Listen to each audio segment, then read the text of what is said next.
And for more, I'm joined by community organizer Ron Gochez, there for us in Los Angeles, and James Early of the Center for Folk Life Programs and Cultural Studies here with me in Washington, D.C. James, I'm going to start with you. We listened to that report, Lauren's report. Why is there such a deep divide between these two communities?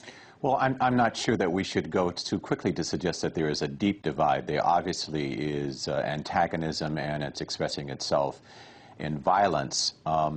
We have a more systemic problem of where we have a historic community that has been exploited and oppressed in the issue of the African American community, and we have new immigrants who are entering those communities, and I think that verb entering is very important, not taking over those communities. They're entering those communities because many of them are pushed out of their own countries, unnatural economic push-outs, and so we have this competition for space, a competition for identity, for psychological stability, and it gets expressed in violence. But to suggest that it is simply a matter of expression between these two communities is to miss the larger systemic issue of why these forced economic migrations and why the historically and continuing depressed economic and living circumstances of African Americans that produces this violence. It should not be minimized.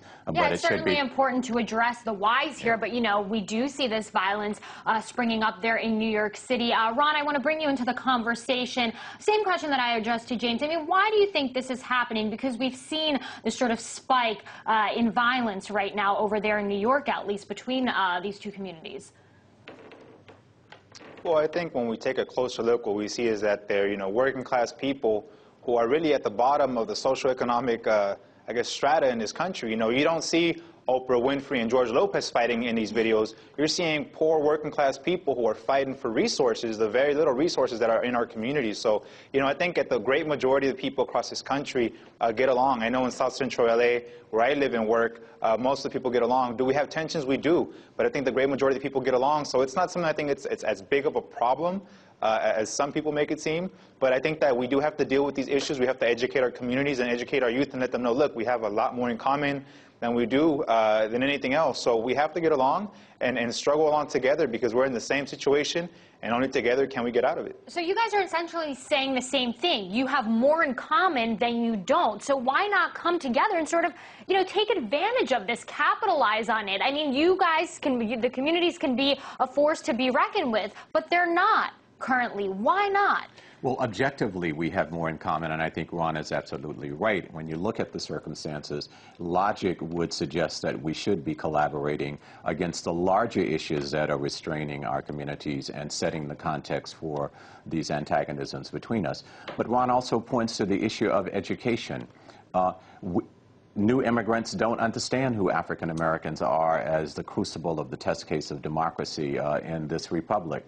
African Americans don't Is that a fact or your humble opinion? Oh, no, that is indeed a fact because we're not taught that in the educational system. Our civic organizations, be it our major working class and mainstream organizations, don't tell us about U.S. history or don't place us in the context of world history. So African Americans are fundamentally ignorant of why new immigrants are coming to this country at the rate that they are coming. And so they tend to use pejoratives like illegal rather than undocumented. They tend to suggest that they're taking our jobs. They're not taking our jobs. They're fleeing. These are unnatural economic flights propelled by the fact that elites in Central America, in this particular instance, Mexico and down, have not provided a stable economic circumstance, and as a result, we get these unnatural migrations. We have to be very careful of the ignorance that pervades this country in both the African American community and the Latino community, and to hold our educational system and our leaders responsible.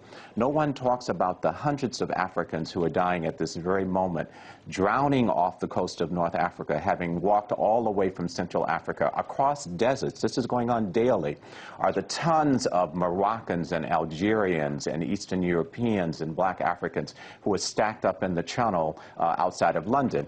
We look narrowly at this situation in the United States and then suggest that these two communities who are unaware of the larger circumstances that are propelling their lives are somehow responsible in and of themselves for the violence. We must be held responsible, but our leadership has to provide education so that we can understand that these we are not natural enemies. We are being forced into a closed, restricted space and suggested to us that forced by who? Who's this outside force? It's the larger economic system and the leadership of this economic system that gives a stimulus of $680 billion to capital on Wall Street, brings both the Democrats and Republicans into the White House to run the economy. The banks are now paying back their stimulus, but they are not loaning to ordinary people. And then when we see ordinary people fight over the crumbs or the absence of crumbs, our tendency is to say, well, you are the ones who are responsible for this. We must hold people responsible for their behavior, but we must give them a broader understanding in which to inform how to get out of this. Well, speaking of jobs, I want to play both of you a clip that I found interesting that shocked people across the United States. Listen to this. Blacks are against illegal immigration because historically immigration and even more illegal immigration has hurt the rise, progress, and success of African Americans. This is a statistical fact. They should be simply deported for breaking our law and violating our sovereignty. Now, Ron, the man that you saw in that clip, he's pretty much debunking everything that we heard James just say. I just wanted you to comment on that. Yeah, I think that, it's something a message that the mainstream media sometimes has pushed, that our community is stealing the jobs of African-American people.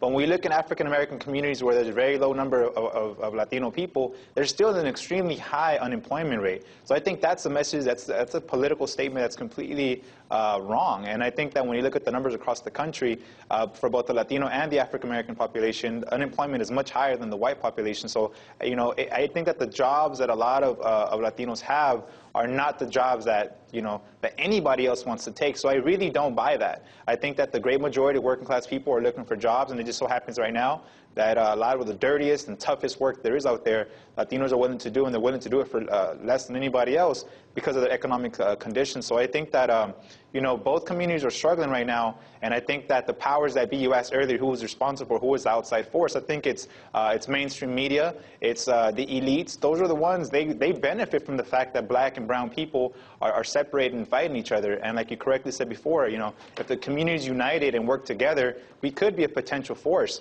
We saw that with the Obama campaign in 2008. The Latino community came out in mass numbers to vote for President Barack Obama, and we see what happened.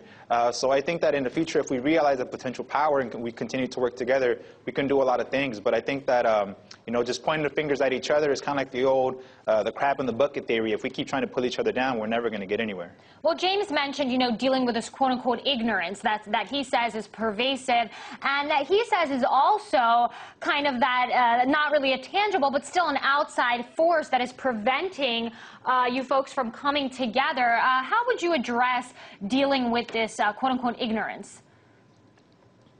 I couldn't agree with James anymore, because as a high school U.S. history and world history teacher, I can attest that our real history and the relationship between our communities, historical relationship, is completely left out of these history books. So I know that the majority of the educational system is not teaching our communities this.